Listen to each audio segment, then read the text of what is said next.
Wedding namin ni Sheryl. Sa mga kamag-anak ko po, tito, tita, sa mga ninong and ninangs, office mates, friends, everything sa inyong lahat. Hindi mabubuo yung party nito o yung celebration na to kung hindi dahil sa inyo.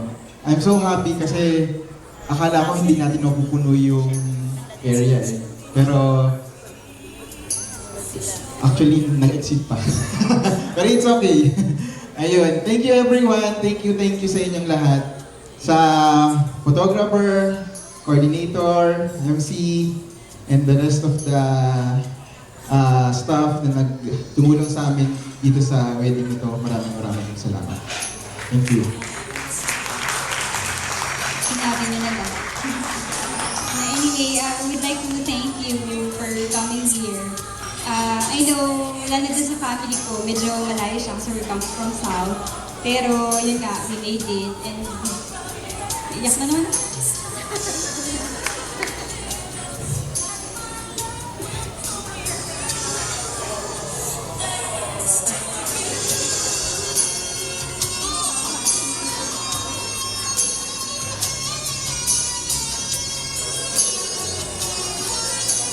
Ayun, kasi we actually prepared it parang a year ago pa.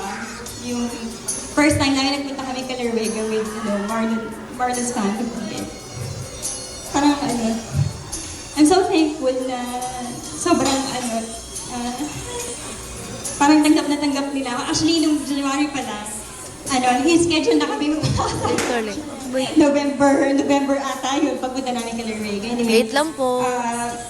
Sobrang thankful lang. We can't thank you enough for coming today to celebrate this special event of ours.